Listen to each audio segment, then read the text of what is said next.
right, Mel. Let's start with you. Can you tell us, just a little bit about yourself?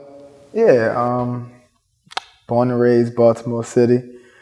Um, from the projects, Second Terrace projects, didn't want to, like become a product of my environment. So I always wanted better for myself.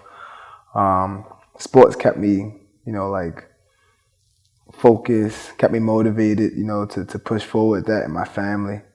Um, my dad raised me and my brothers. I got a big family though. So 7 little sisters. I got 3 brothers, 2 younger than me, 1 older than me. We're very, very family oriented or whatnot. So, but yeah, other than that, I'm a down to earth person. Like I don't judge the book by its cover because you never know somebody's background. A lot of people see me and don't know where I come from or don't know like my upbringing and stuff like that. So I really don't like judge a book by its cover based upon like how like I live my life. My name is Letisha Davis, soon to be Mason. I like that. I grew up in Baltimore County, 2-parent household. I have a little brother. I don't have a big family like Mel, but I love my family. We're family oriented as well. I work at Social Security. Went to Coppin State University undergrad. That's where I met Jamell. And went to UB for my master's. And something about myself is that I guess you could say I'm laid back. I'm kind of like a quiet person until you really get to know me. And then once you get to know me and I'm comfortable around you, then you can't shut me up. I also just started a business. It's Rational Glam Interior. Decorate homes. Right now it's the holiday season, so I'm really excited about just decorating Christmas trees and things of that nature. And yeah. Dope. What's the story of how you two met? Which one of you had the best story? Every time we're asked this question, I feel like it's like that Martin episode. Like Martin has his own version and Gina has his own version. Her own version. Well, go ahead, I'm listening. No, I'm gonna let you go. Go ahead. I want to hear this. I met Jamell at Coppin State University. I want to say, well, I don't want to say I met him, but I saw him. Yeah. That's what we need to get to because, all right, we both noticed each other at different times. So, like, when Tisha noticed me, I didn't notice her noticing me. And when I noticed her, she never noticed me noticing her. And it was all around like the same time frame. Like it was probably within days because it was that first semester for me. It was my first semester actually at Coppin. But go ahead, I want to hear this. So I remember, I think it was world history. Was it world history class? It was definitely a history class. It was a history class. I can't remember what it was, but I remember sitting at my desk and I just saw this young chocolate man walk in the room and I'm like, who is that? Me. It was like this aura was around like, oh. And he didn't even notice me, like as he said, but I think that was the last time I actually saw him. It was just like this one-time thing where I saw this man and then he disappeared. And I don't know at what point I dropped the class. That's what happened. I found a different teacher. I did not like that professor. I dropped the class and picked up another professor's class because one of my homeboys was like, "Yo, you need to, jump over to this professor. That's gonna be the best course for you for that." So I was like, "All right, cool." And I dropped the class. That's probably why she ain't see me in that class no more. And then I don't know at what point you saw me, but. All right, so like I said, it was around the same time frame because it was first semester. I can't say if it was like days from that or what, but I was walking across campus. And as I'm walking across campus, I seen you coming out Grace Jacobs. But you had like this business mindset walk, like you on a mission. Like, I don't care what's going on this campus, because when you're in college, everybody, interacting with everybody mingling, everybody want to get to know people and stuff like that. But that wasn't your demeanor. nah. You was just walking, and I was like, who the? I'm like, who is this? Mm-hmm. And I think you walked straight to the library. And I was like, yo, who is this? And then from there, like I like every time I saw you, it was always in passing. And then I don't know how we end up becoming social media friends. Yeah, thanks social media. I don't know. It was Facebook, because that's when Facebook was popping. Just started popping. Ooh, we telling our age. Yeah. Yeah, and the rest is history. I really don't know where, when, why, how we interacted, but here we are. Nah, that ain't true. No, that's not true. What happened? You said I posted something about buffalo wings. Buffalo wings? I don't remember that. No? No, what happened? When it was like, what was the buffalo wing post? Somebody bring me buffalo wings or something like that. Oh, well, I mean, that was after we started talking or whatever, and then I brought you buffalo wings, Yeah. but I don't know. I didn't even remember that it was from a post, though. Yeah. Okay. That's how it came up. Oh, well, anyway, he basically said that if somebody wanted to be with him, to bring him buffalo wings, so I brought him buffalo wings.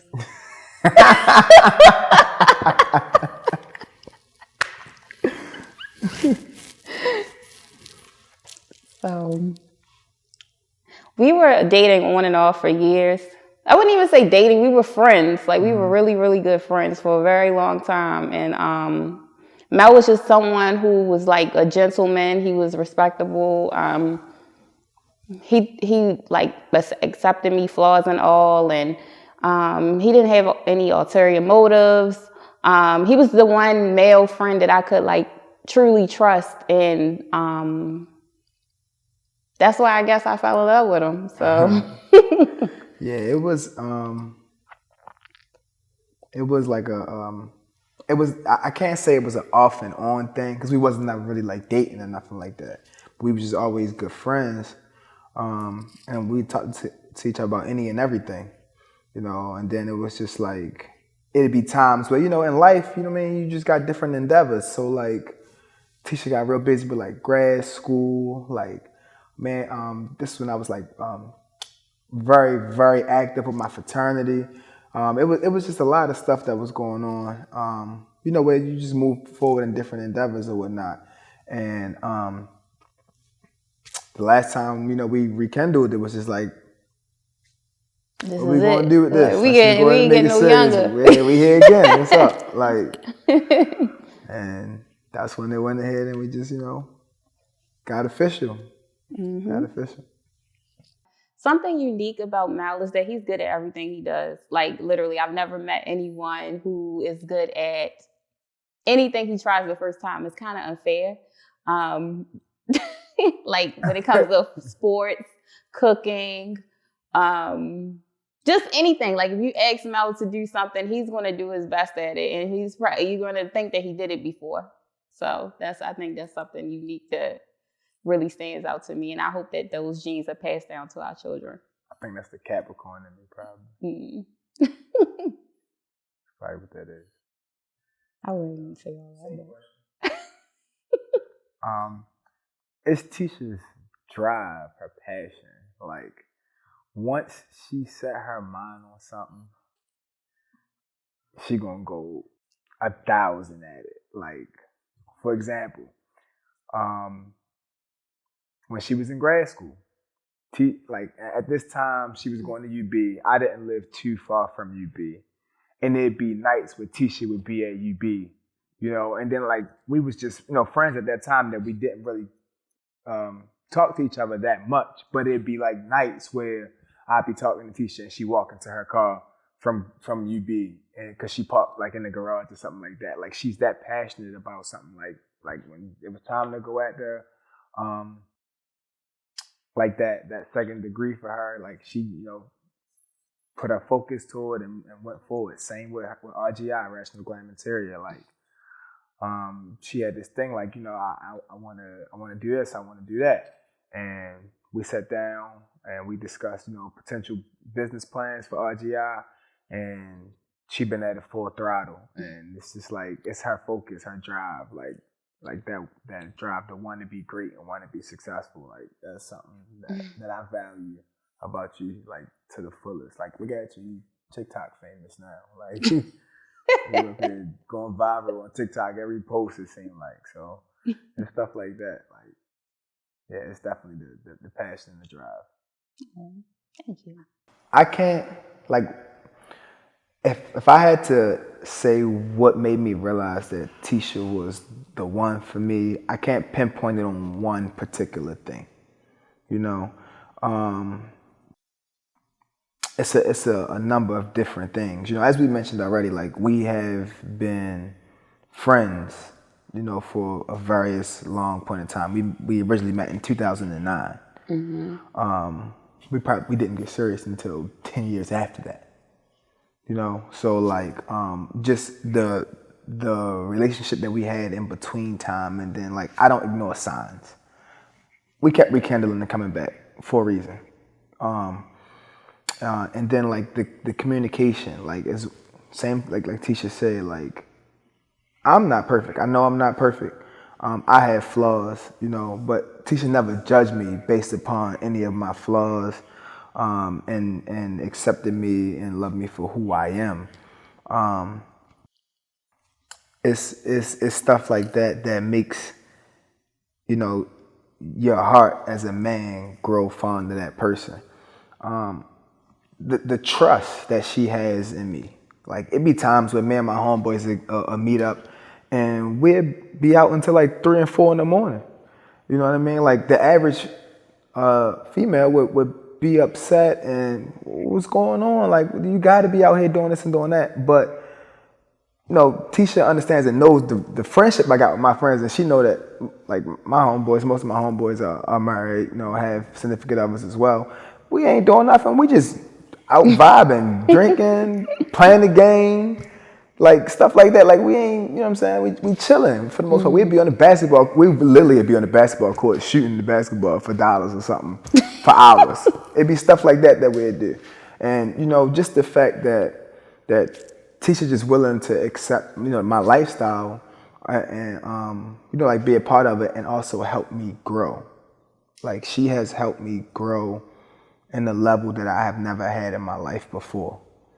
I'm talking about, and with, like, for example, within the, like, last few years or so, like, just being with this amazing woman, my credit score has grown, like, higher than it's ever been. Stuff like that, you know what I mean? Like, just not wanting, not a person that's, like, one-sided, you know what I mean? Like, it's about the growth in both of us. And she treat my life the way that she treat her own life. And so, I mean, like, all those different things, plus many more. I don't want to go into it because I ain't even, getting to my vows yet. Like, so that's coming soon. But June 18th, 2022, yeah, we'll lay it all out there. It's hard going after you, like. What you mean? Mel definitely has accepted me, flaws and all. The trust is there. One of the things that I love most about being with him is that he's my peace. I've been through a lot of toxic things, relationships throughout the years. Not a lot, but, like, I had, like, significant experiences. And one person that I always would go to is Mel, to be there in my corner. And so he knows the ins and outs. He knows my flaws. And even, like, when it comes to us having disagreements, he calms me. Like, when we have arguments, it's never, I wouldn't even say arguments, it's disagreements. Like, we never raise our voices. He's very respectable. He's taught me how to be respectable in times where we're not seeing eye to eye. And I truly appreciate that. It just makes our foundation more solid. And I really appreciate him for that. And the way that he just is, not only with me, but with everyone. He treats everyone with the same level of respect, and, you know, gives his all into every relationship that is valuable to him. And so that just tells me a lot about, you know, how he'll treat me, how he treats family, how he's going to treat our kids. And that's just one thing of the many that, you know, stands out as far as like the thing that really made me realize that that's who I wanted to be with. So, you're my piece.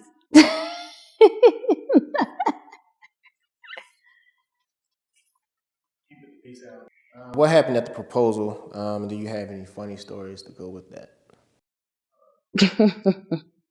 So tell your side. Yeah, tell your side. The day, well, do I want to start with the day of the proposal or days leading up to the proposal? All I can say is that Mel was acting very weird. I wasn't even trying to, but it was just like, I knew it was stuff that I had to do. You know what I mean? Like, I wasn't trying to act weird. I mean, but I was just like, go ahead. I'll let you talk. Go ahead. I ain't mean to cut you off. Go ahead. Go ahead. So I would say, like, and then you were telling on yourself, like, the day of the proposal, which was Thanksgiving 2020, he had posted on his Instagram story something like, can't sleep. So I'm like, why can't he sleep? And so all that day he was acting weird. That wasn't about that though. Why wasn't it? So why couldn't you sleep? It was something totally different. Oh, well, anyway, I assumed that you were nervous about something. And then as we were preparing Thanksgiving dinner to take to my parents' house, I know, but because you don't get nervous, you were being weird because you were nervous. So you thought, but it was about something totally different. Anyway. So he's like suggesting certain things, like, because at first when we decided that we were going to my parents' house for Thanksgiving, I wasn't going to really dress up. I wasn't going to do my makeup. I really wasn't going to do too much with my hair. And he was just like, you know what, you should dress up today. You know, you should, you know, put on something nice and, you know, do your makeup. Mel never tells me to do that. First of all, Mel really doesn't care for makeup. So for him to tell me to put makeup on, that was weird. Then he was rushing me to get to our parents' house who lived 5 minutes away from us. And then he started like cleaning up behind me. Not to say that Mel isn't like clean, but he was like really like trying to make sure that our home was clean before we left. And so I'm like, something's going on. Something's really going on. I even text my friend Alexis and I was just like, I sent her the eyes like, you know something? And she's like, girl, what's going on? But anyway, we leave. Did she know? She didn't know. She didn't know. But it was just like speculation. I had mentioned something to her before. Like, I think Mel gonna propose to me. And so we leave out the community. And where he did surprise me is that I didn't know that the proposal was going to be in our home. And so when we left out to go to my parents' house, he says, well, I left something at home. I need to turn back around. So we come back around. He parks in the garage. And I didn't even think about it. That's weird because you could have just parked out front, but you didn't. So you parked in the garage.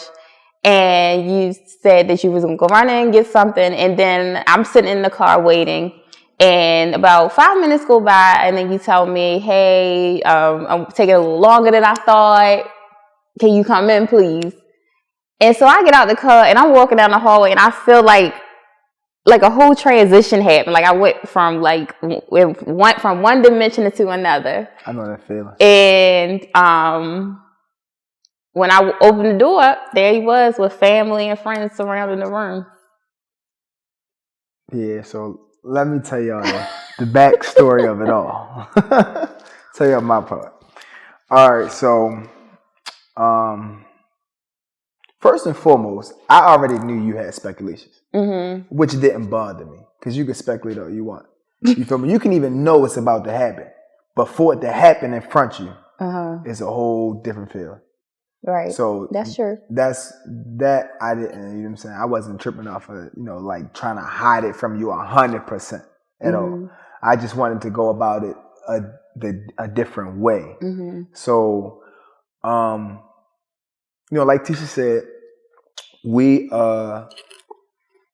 leaving to go to her parents' house, who literally lives 5 minutes around the corner. What she don't know is my parents,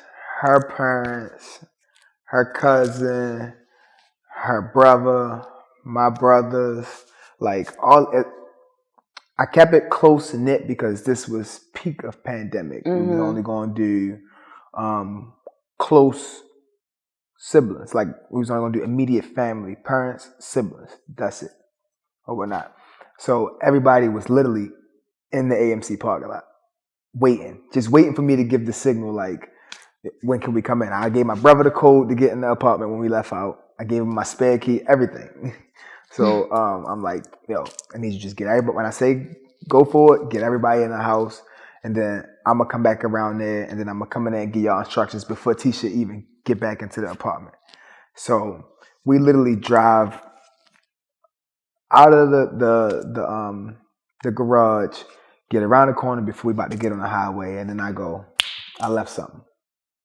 So we U-turn. So when we U-turn, come back, I parked in the garage, like she said, on purpose, because I knew I was going to ask her to get out.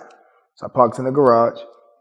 When I parked in the garage, my plan was to go in the house, tell everybody how I wanted them to be, situated or whatnot, and then call her. So I get in there, and it's funny, because everyone that saw the engagement video, you can actually hear and like the things I'm about to point out what happened. So I walk in there, and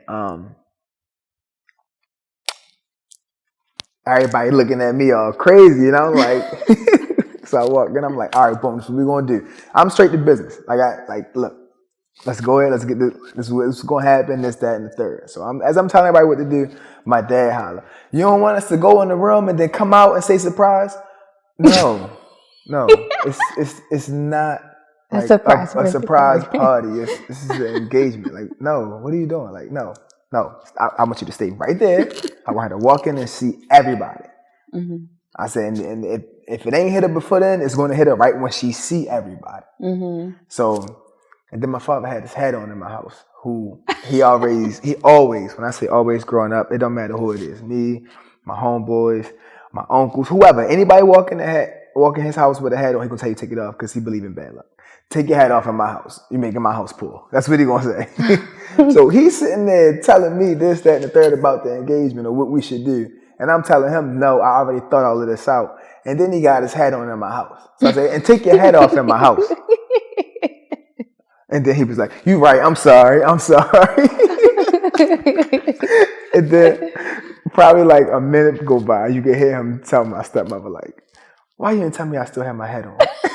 How you gonna blame her?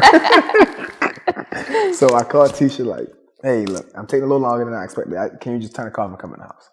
So she was like, I'm already walking down the hallway. I said, okay. Y'all, she coming. So, remember when I say I really don't get nervous? This is the one time I got nervous. You know what I mean? I did. I got nervous. Because this is a step that, I'm taking for the rest of our lives. Like, I'm nervous. So even me being nervous, I play it cool. Like, I'm not nervous. You know what I mean? So she walked in, and one of my homeboy Andy, him and his wife was there. They wasn't supposed to be there. They came anyway. But they were there. Like, they just put up, they was like, forget that, we not missing this or whatever, not. They wasn't supposed to be there. But they was there. Shout out to them. Yeah. Andy always tell me, like, man, you walked in there, said, you walked in there like you was on skates, like you was gliding. He was like, man, he said, man, he said it looked like something out of the movie. But Tisha came in, you know, I asked her to walk over. We literally standing in the middle of our family at this point in our own living room. Mm-hmm. And when I get on my knee to actually propose, my niece, who probably was like, how old was Jada at this time? 5, 6. She probably was like 5. She is to my left, hiding in between my stepmother legs, just looking. And you hear her say, "Oh my God." And I was like, oh, I can't pay attention to her right now. But I'm tripping off of that. Like, she literally goes, "Oh my God." And it's funny. But that was probably one of the most adorable things that I've experienced, you know. Mm-hmm. And I wouldn't, you know, like, change anything about our engagement at all. Like, that's going to be forever in my heart. Mm-hmm. Yep. Yo. Yep, was. Oh, we didn't mention how I wore your jacket that you had the ring in, and I didn't know. What night was that? I went to the gym one morning. You went to the gym one morning. Right. I bought the ring, and I had the ring forever, it felt like. The ring was burning a hole in my pocket. I said, I got to get this ring out. But the thing was, I was so obsessed with the ring that I did not want to give it to nobody. So, like... you didn't trust anyone with it? No. It's, you know what? This ring going to be on me at all times. I die for this ring. For real. Like, that was that is how I felt. Like, that's still how I feel. Like, no, I'm not giving nobody this ring. This ring go with me. Wherever I go, this ring go with me. So I kept it in my jacket and my coat. And at the time, Tisha was getting up, going to the gym, like 5 a.m. So I still be asleep. I wasn't waking up until like 7:30.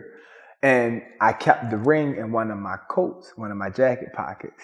And she got up and wore my jacket to the gym. I never knew though. I never knew until I told you where I had the ring at, and you was like, I wore that jacket. I was like, wow. And I never once felt it. Crazy. I'm glad I didn't ruin that. Me too.